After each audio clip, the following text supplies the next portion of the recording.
So we have reached the promised land, the Neverland, the fucking late game of an ADC who hasn't fed his ass off and has income to kill the front line. Congratulations, you can start playing the game, right? So here, now the first priority is to not int away your hard-earned 30 minutes. I'm not even joking. If you die here, you just wasted 30 minutes of your game, essentially. And you didn't even get to practice your late game, right? You threw all that farming shit away. I mean, I guess you got better at like making money and stuff and not inting 45, but you know, you didn't actually get to carry the game. Now you actually have to carry the game, right? Before carrying the game was not dying and making money. Now carrying the game is actually carrying the game, right? So let's take a look. Let's take a look at how we carry the game here. So here, first step is don't fucking die and get proud, right? Don't fucking die. If you die, the game is over. That's what I want you to think. A late game throw is the biggest disaster ever. So okay, let's take a look at this. We take these fights super cautiously, and this is why the team fight habit of if it's even numbers, we must what's it called? Have giga awareness to make sure we're not getting flanked. Because when you die, just lose the game, right? So, take a look, we're patching mid. I see some shit going on. And I am not farming the minions, I'm stacking my headshot. So when I arrive, I have my strongest possible hit. I'm not farming the minions, I'm stacking headshot here, right? The headshot set, I actually didn't crit, feels bad. But you see we killed him in 2 hits. How do we kill him in 2 hits? Wow. I mean, you know what the answer is, right? I have 5 fucking items. Of course I kill him in 2 hits. I've been playing, I have not griefed as hard as everyone else in the game, so I am rewarded with my giga amounts of income, right? So as we're killing the set, don't look at the set, right? You need to still find out where the heck of the Syndra are. You need to make sure the Syndra's not flashing onto you, right? I saw her ulti, so I know we're good, right? You saw Miss Fortune's ulti, we know we're good, right? You saw Syndra's stun. Okay, now we can go crazy here. We could have tried for a net forward play, but like I said, don't grief the game away, right? Not sure if the net forward play works. Okay, don't fucking do it, right? Also, it was not. I also thought Kun was coming to flank us, but he did. So, all right, you lost in him. That's fine, right? Sometimes unavoidable. It's team not fun. So, sure, forward. Push mid. Looking to gain control over Baron and the dragon, depending on how many dragons we have, right? Oh, 2 dragons. So dragon's really important. Here, we're farming and waiting for our team to show up first. There are ideas of you in the late game going first as an ADC to set up, but I still wouldn't recommend it because everything one-shots you. Right? I would probably play it safe. It's a little passive, but it's in line with early mid-game, right? Early mid-game, if you go first, is intake, usually, right? As ADC. So, very similar. But now that you can one-shot people with a trap, maybe you can go set up first. But I would not recommend it. Fastest way to lose a game. You see that? That's the fastest fucking way to lose a game, honestly. Maybe you know, watching this, never go first. Fuck it. Just don't go first. You don't need to go first to win games. You don't need to go first. You need your team to face things to you, right? So here, we're just making sure we can catch a mid-prow unless something better happens. If that's something better happens, probably take it. We're looking at the left, we're looking at the right, we see Syndra, we see Hecarim. We're happy, we just hit the first guy. Don't sit in the misfortune ulti, that's really grief, right? You can look for the Syndra kill if you really want to, right? And then we see the Hecarim, easy dodge. How do we dodge the Hecarim ulti? Remember, it's all about teamfight awareness. I'm not thinking about how to catch people or 2 people or whatever. That's a fucking champion. Thinking, what is Hecarim doing? I'm a full 2 levels up on this guy and he wins. Misfortune do something. Can Quinn do something? Right, so that's what we're thinking. Right? We're looking at these other champions. This guy, clean miss. And I'm already walking back by the time he ulti, right? And then once you've outplayed everyone because you have nice and in your head, then you can push them out, chase, and or set the objective because you out-traded them, right? So here we're like looking to chase people down so that we can get the Baron, right? Oh, I net dude, Misfortune Moose Speed is insane even though it got nerfed. I net forward for the headshot, not the headshot, but that's the fire spot on her. I think you get it. Oh, check this out. What happens when you lose? Dude, what happens when you do this incorrectly? Right? Here, I was possessed by Bloodlust, and I saw I could kill the Hecarim. That has been fucking me all game. Right? Because I'm like, oh, I have items now, I can kill him. And I know where Misfortune is. I just saw her, I can exhaust her. Stopwatch and exhaust, I'm good to go. What do you guys think? What's gonna happen next? I'll just pause and let you guys think about it for a few seconds. Right? Because we saw Quinn die off screen to Malzahar. They traded kills, right? Space aids. Who do you think's missing? Who do you think's missing? Wow. If you guessed Syndra, you'd be correct. What do you think Syndra's gonna do? This is why when it comes to the late game, if you grief on ADC, oh wow! Wow, you died in like literally 0 seconds. Unfortunately, you didn't even have time to react to the stopwatch, right? So yeah, that's why awareness is so important. Okay, awareness in team fights is so important. The instant you make a single mistake, a single misstep, a single distraction, you can consider that loss. The game, if they take the Baron here, is your fault, right? Hey, look at this, look at this, look at this, look at this, look at this. For half a second, I played the team fights well, and then I forgot about Syndra, and she literally deleted me without ulti. QE. Wow, that's very fair, very fair. That's how the game works, right? As an ADC, you need to not let that shit happen. So you skip the game first. Don't get that die. And then Hecarim died. Thank God my team killed Hecarim while I was griefing. I think he died to ignite or some shit with like Nunu damage. But anyways, they're starting the Baron. They're starting the Baron. Alright, so I didn't know who wins. We talked about this in a coaching session earlier today. I don't know if anyone was watching, but you can do the objective based off numbers, and the objective being Tower, Dragon, Baron. Numbers and a number of carries alive. Okay? Can you essentially catch the carries when you're doing the Baron? Otherwise, you cannot turn. Right? So numbers tells us, no, they do not have numbers. It's 4v4 at best, 4v5 at worst. I'm running with home guards. Secondly, how do they kill the carries? Teemo Malzahar. They literally cannot kill the carries. Right? So, auto default win. Also, we're gonna snipe steal the Baron. So default win, right? Look at that. They're just fucking beating. Easy money. And they lost a bunch of health, so we're just gonna bully them away from the Baron here. This is still 4v4. I'm down to take this, right? 4v4, find a Hecarim, stop by the Ulti, whatever. Come up with a plan. And look, if nothing's happening, your team's not walking into the river, that's fine. Right? You still need to make more money. You're still not at 6 items. Right? Go make more money. Stay past mid here. Right? When in doubt, make money, stay safe. Quinn's looking to get caught. This sounds good to me. Oh, I see a Hecarim. Right? This is fine. Let's go, boys. This seems good to me. Honestly, flashing was probably a little ambitious there, but I would consider flashing there with a headshot. One shot from Quinn. Right? Oh, this guy's dude. That's illegal. That's fucking illegal, dude. You can't hit my word. That's illegal. That's what I thought. Holy shit. I saw it a second time today. I'm like, what the fuck? Okay, so Teemo's leaving, so it's the 3v4. Run the fuck away. See how that works? Literally the same thing. Okay, Teemo's coming back with us. 4v4. 4v5, really. Malzahar is a base, right? Still, run the fuck away. This rule does not change. 4v5 rule does not change unless you can literally one-shot someone. They step on a trap. As Caitlyn. Right? So here, this is a 4v5. Right? We can take it really slow. Right? So there, you see how I was hitting the Hecarim? What I was doing in-game and in the replay, I'm hitting this Hecarim, but I'm looking at the map. I'm wrecking this guy, sure, but I'm looking at Set, I'm looking at Syndra, and I'm wondering where the Misfortune ulti is coming from.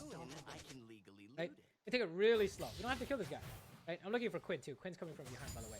You didn't notice. Right? They're all top side. Misfortune is somewhere missing, probably near the Baron side. Quinn's behind us. Just look at Quinn real quick. See that? See how fast we noticed that? It's because we're literally watching her. Our eyes in the back of our head. So we push her away. Gain mid-prowl. Otherwise, Quinn is going to backdoor the shit out of you guys. And then you can start there. And remember, it's the same thing. The consideration for an objective is numbers and carries. How many carries do they have? Quinn and Misfortune. And what are the numbers? 5v3. With our carries being Malzahar, Teemo, Caitlyn. Can we do the Baron? Yes. I'd say, how can Quinn and Misfortune stop us? Misfortune ulti, so Teemo can zone, Malzahar can zone. And Quinn, same thing. Malzahar can just zone the shit out of them. I can zone the shit out of them. See Quinn give up, so it's like, oh, now we don't even have to think about it anymore. We just do it. Right?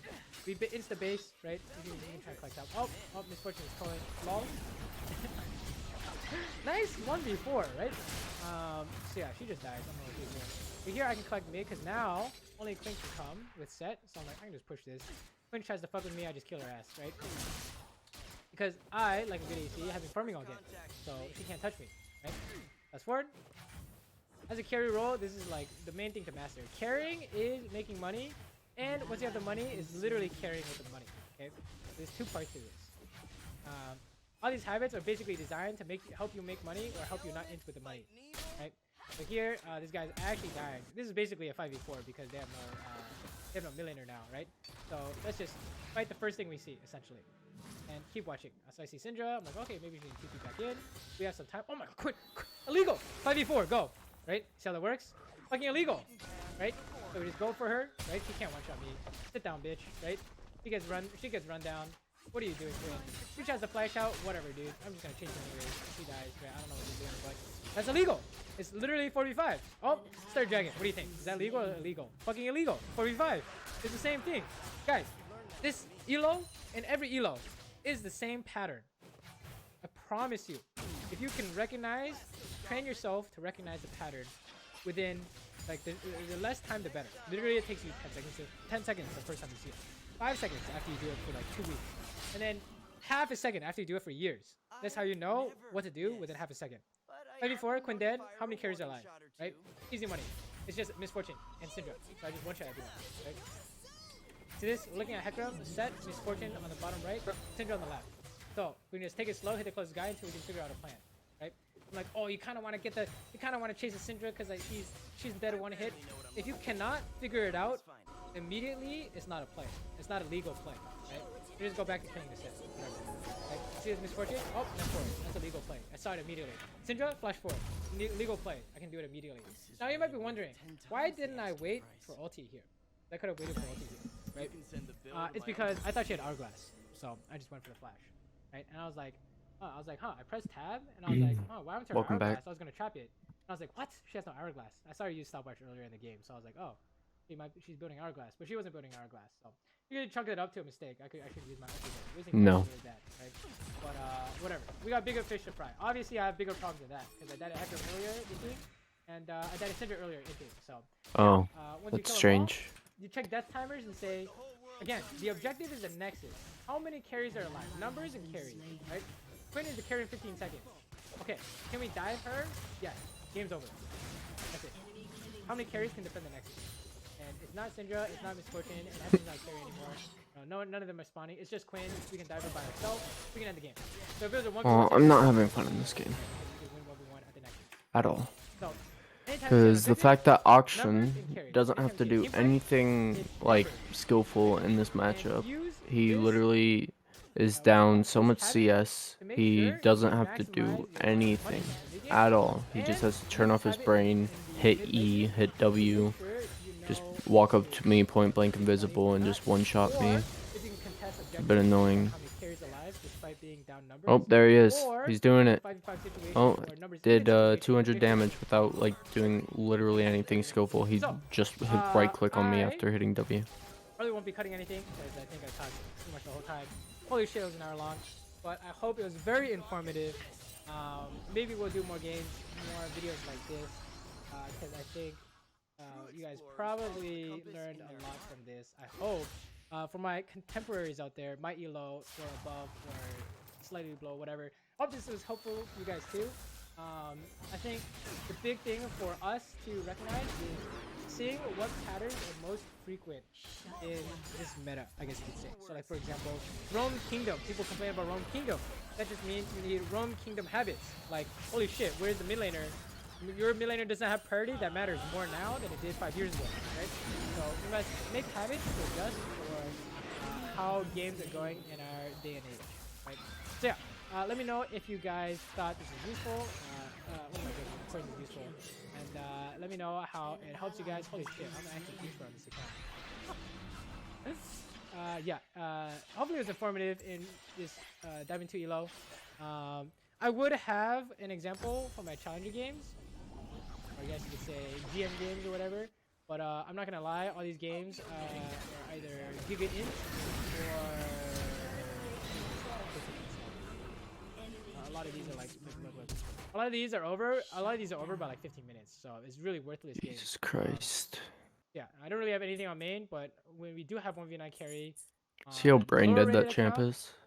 hopefully so useful. That too. Challenger, it'll be very same ideas, just higher execution, higher level, even higher level ideas than that, honestly. We're like what I just described to you in this 1 hour long video is basic. That's basic. All foundation. Nothing fancy. Literally all foundation. And you saw my foundations weren't even good. I made many mistakes this game, right? And it was still a hard carry, quote unquote, in this elo. So imagine if I made no mistakes. Maybe in challenger elo, that'd be like really high win rate, right? Yeah. practice making any of these habits you thought were useful into your own. And yeah, remember, I didn't really talk about this during the whole hour, but remember that the habit forming process is inserting a new habit into your already standard game. So your standard gameplay being trigger, right? So remember when we were like, oh, anytime a fight is breaking out, you know, the trigger is a fight is breaking out, so you think I want to hit this guy. Then the habit insert here is where's the rest of the team, right? A fight breaks out, you want to go help. That's the trigger, right? Then the next habit is numbers. Is this worth going to? Right? Is there anything else I should be doing if it's not worth going to? Right?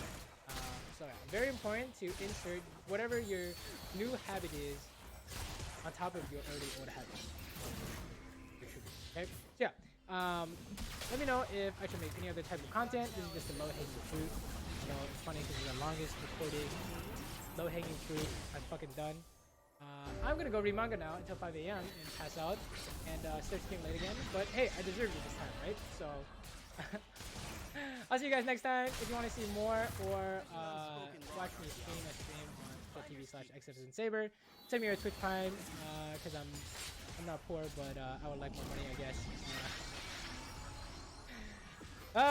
Nice outro. All right, see you guys next time. You win that.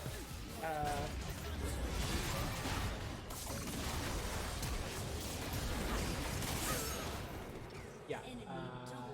That is the one way to put it, for sure. That was the one way to put it. Yo, nice win streak though with the axe. Very nice, very nice. So, yeah. I want to say is I've been in like a competitive team like the past 3 months. Oh, really? Oh shit. So we've been playing. We got to semifinals and we almost won, and then we went out against a team, a really good team. We lost. And so the goal is kind of our team is trying to get into the UCL, which is the Diamond / like little Master Team. So my goal is to that moment when Vel'Koz is more powerful in the bot lane than in mid lane, because in mid lane they can just pick auction and build Wit's End first item because it's such a balanced and fair item. You can build it before mythics. But everyone else is like super cool and interesting. Diamond, we have people ranging from Diamond 4 to Diamond 2. Okay. Any item that you can build before your mythic is overpowered, and you cannot change my mind about that. I have like a month. Oh, okay. Entirely doable. Yeah, 3 true damage. Okay. And I have to hit 3 skill shots. What do you think is preventing you from being diamond? Because I think last time where we left off, we recently were like plat 4 or something along like that, right? I was plat 2 last time. I peaked plat 1.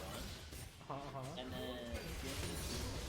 I took a 2-month break, so I've kind of been relearning the game. I think the biggest thing is he's invisible, Vel'Koz. He's just gonna one-shot you. Or not Vel'Koz, Vigar. Oh wait, he can't swing because you've got some form of CC that's easy to hit. Okay, well, that is definitely a classic. Because the more frustrated you get at something like that, in my experience, when I get frustrated that I can't do stuff, I try and do it anyways, and it goes super int. Essentially. Yeah, so so that's definitely one aspect of Season 10 we didn't usually have to deal with before the tier. But yeah, I'm sure we will. So much damage. So much damage I do. Okay, so basically inconsistency idea, right? Because obviously you can. Oh, and they're full HP now because welcome to the balanced role of jungle, where I can. Jesus fucking Christ. This is kind of unfortunate here. Second first time jungle and climb all the way to frickin' plat on a 45% win rate champion. I wanted to start with that cait game. The cait game versus D2 ADC. Is this 5, by the way? Yeah, it was rank 5s. Oh, okay. And are we looking at like any communication ideas at all or anything, or not really? Well, one thing I've definitely noticed playing 5s, dragon timers and like the control is super important. Oh yeah, oh for sure.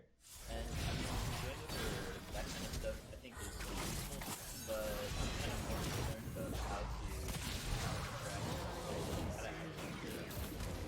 Okay. So less about the team side stuff and more about how can I do my job, basically the best of my ability, right? Something along those lines.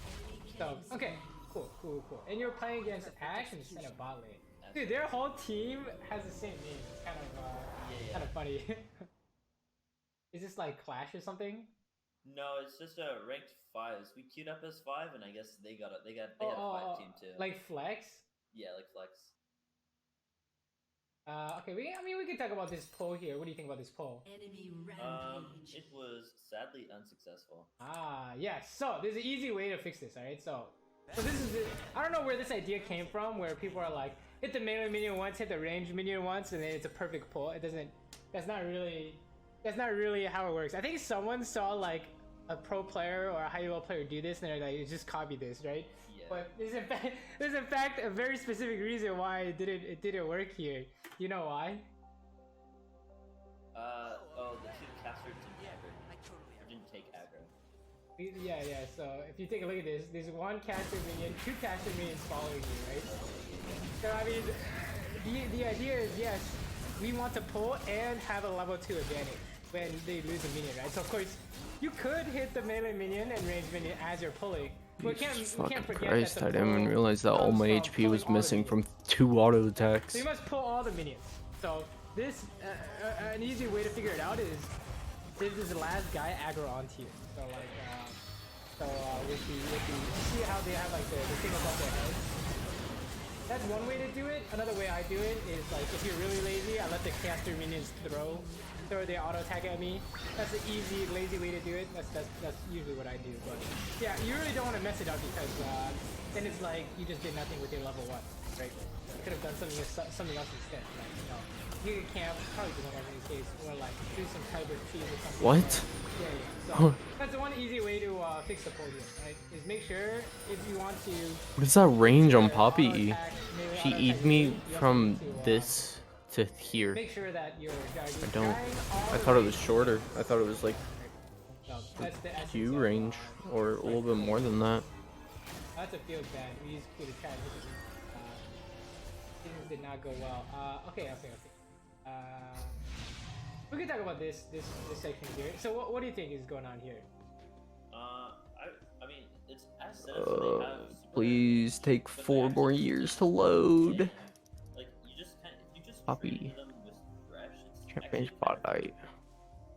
So I think See this. I should be playing with some respect. I should be playing a little more aggro.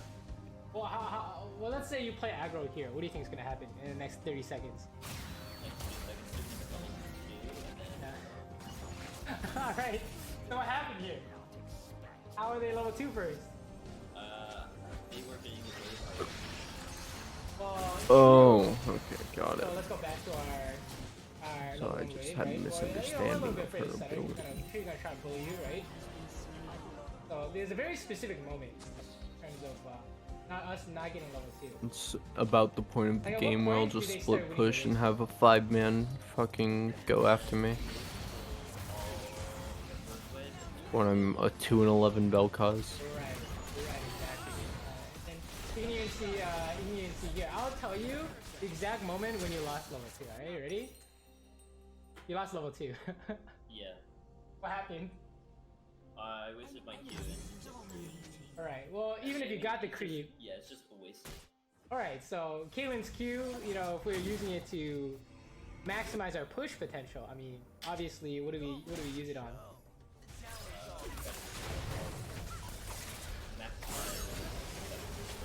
Right, you need to hit the 3 melee minions in the second wave, for sure, right? So, you know, if you want to fight, I mean, if you don't want to fight for level 2, you can, like, not do this. But in this case, I think there's no reason to not fight for level 2, right? Especially since you're in the lane first, right? So how do we lose this potential advantage, right? So now you guys have to play, like, super safe here. So one thing I would look at is, you know, do you want to get level 2 first? You know, if the answer is yes, then make sure you're pushing faster, right? That should be the goal.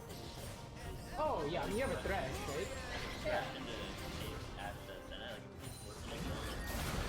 Oh, for sure. There's a play auto attack, looking for a hook into ignite, right? It's like so super free, right? Surprised we're not That's FFing. definitely one thing you guys should look for. Wait, hold on. going on here? Did they not get level 2? Am I missing something? Senna auto-attacking the range minions? Am I seeing this correctly? Yeah. They can go so hard. I mean, they get level. They're getting level 2, so don't enter into this. You guys entered into it. Feels bad. Okay, let's talk about this too. This is the reverse Uno card. So we ended up getting level 2 first, but you auto lost, right? What happened? Yeah. What happened? Here. I mean, you're talking about just in this, right? This is not winning. You guys go for this. I'm always open to new ideas. Well, actually, is it winning? I probably should not give away the answer. I would say no, because they're double slow, so they just run away. Okay, so what determines if this is winning or not? It's basically it's a good start. We play off of a... Okay, agreed. Right? So, he's gonna go for a hook here. So, who does it have to hit for it to be winning? Let's see.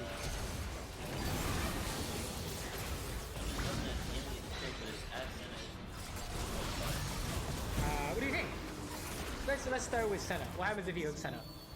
If we have Senna, we play for like trap to hook first and then run. But while I'm doing that, the integrates. Yeah, exactly, right? And you know, if you guys bum rush them level 2, this is fine because the ADC is level 1, right? Yeah. But what happens in this case? In this case, we just get. I mean, it's double level 2, so all they have to do is kill that minion, and then we're on equal foot. Yeah, and then you guys hook the Senna, and then we're fucking doomed, right? If you lose all your health and you have to use a health potion, it's not looking good, right? Senna can even use barrier, just cause, and you guys are even doomed. I think even harder, because they already know your jungle's topside, so they can even just use barrier like that if they really want to, right? So, how do we know this is just doomed? He has to hook who? Alright, so does it look possible here? No, it does not. Physically impossible, right? You know, in fact, what a lot of higher elo players will do is just literally stand here. Once it's a ruin, And she just starts hitting you, and it's like, wait a minute, guys, we have a problem. Actually impossible, right? So,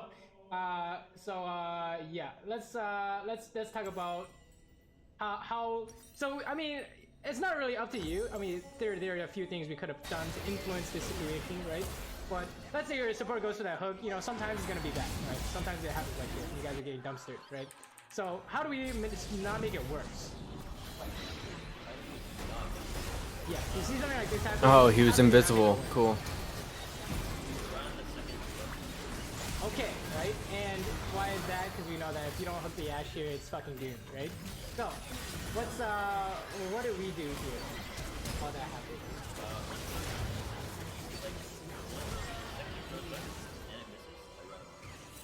Yeah, check it out. What do we do here instead? I try to go for a last hit. Well, not just the last hit. Oh, wait, you did actually stop attacking Ashe, right? Yeah. Because you're like, oh, this doesn't work. And then, yeah, you did go for a last hit, it didn't work, right? And then we got run down, right? So how come they can run us down? All your champs are busted. They can run us down. Yes. The champion with 4 skill shots has Senna, no we already laning used pressure. hook, so we don't Is have busted. control. We already used hook, right? Maybe he's busted in literally cannot support, do but not anything mid because we lane. have no Jesus hook here. fuck, he's